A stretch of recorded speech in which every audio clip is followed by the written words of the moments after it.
My parents' haunted house. This is the first time I am posting anything online about this. I am a 31-year-old woman, married, and I recently moved back in with my parents due to moving back to the town I grew up in. My husband and I are taking our time looking for our own place due to wanting something nice in the area, and that is usually hard to find. This story takes place in my parents' house 10 years ago. Here's a description of the house for a bit of context. It's a 2-story brick stone house in city limits, but still surrounded by nothing but woods.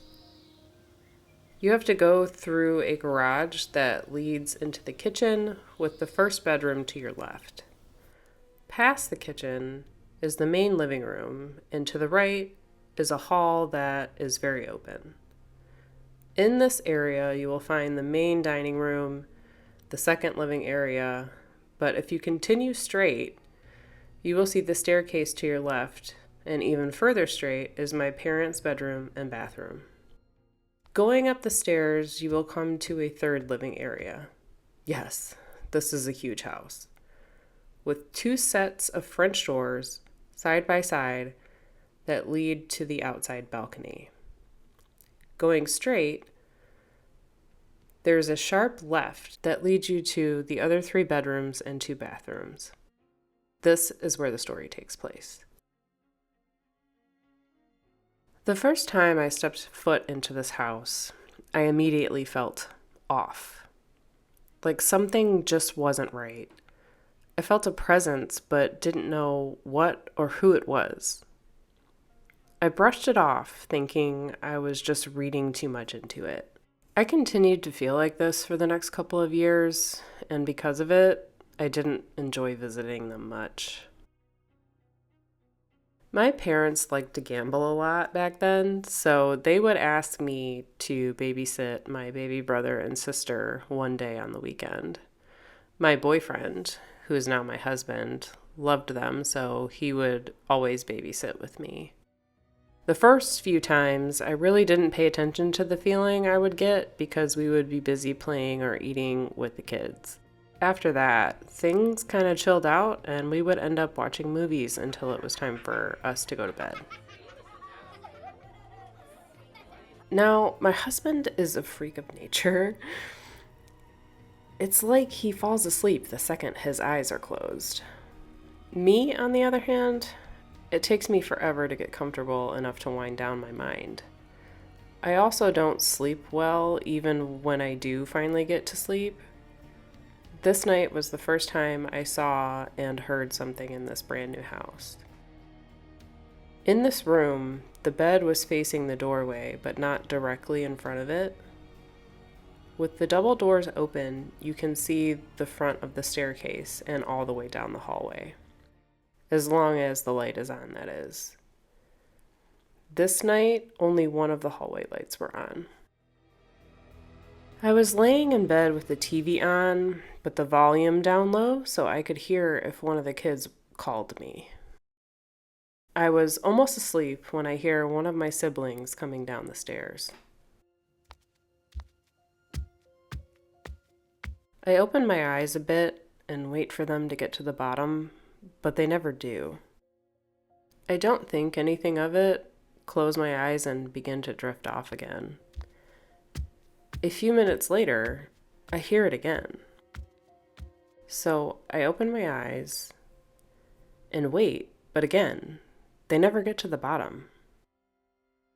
This time, I sit up and listen, a bit spooked, but nothing I can't handle. I get a bit nervous, but still, I go and check to see if they are there and maybe that they're scared to come all the way down or something. No one is there.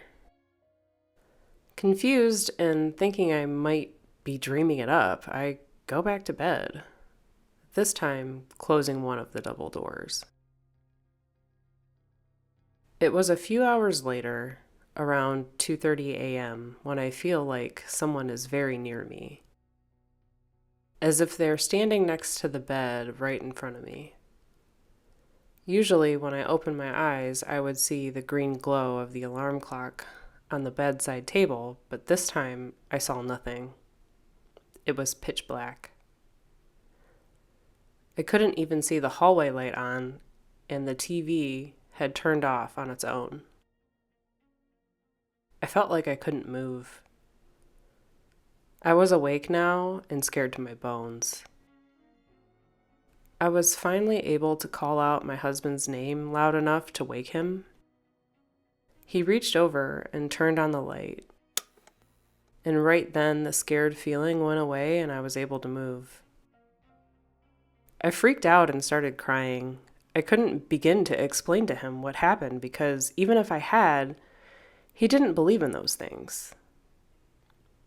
So I told him I was having a nightmare and asked him to go check on the kids. When he came back, he said the kids were fine and got back into bed. With the light on, I was able to fall back asleep, but it took forever. The next day, I told my mom about what had happened.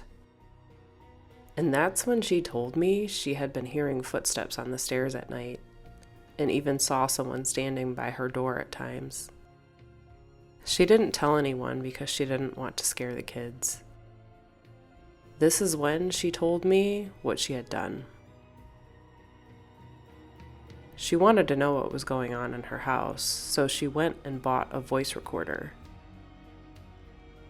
One day she decided to use it and went upstairs while everyone was gone. She asked your typical questions of, "Who is here? What do you want? And why are you here?" And then said, "You have passed away. You need to go into the light. You're not welcome here." The next day, she decided to leave the recorder in one of the bedrooms upstairs while it was recording for about 4 hours while she was out running errands. I asked if she had checked it, and to my surprise, she said she was too afraid to listen to it alone. I wanted to listen to it. So off we went to the computer and began listening to it after it was uploaded. During the 4 hours she was gone, you could hear something clicking or tapping.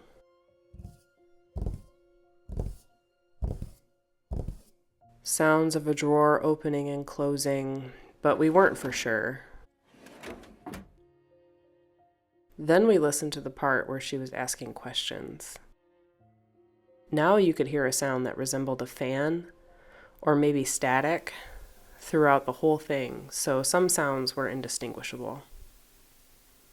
But the one sound we did hear chilled us to the core. When she asked, "What do you want?" it gave us an answer.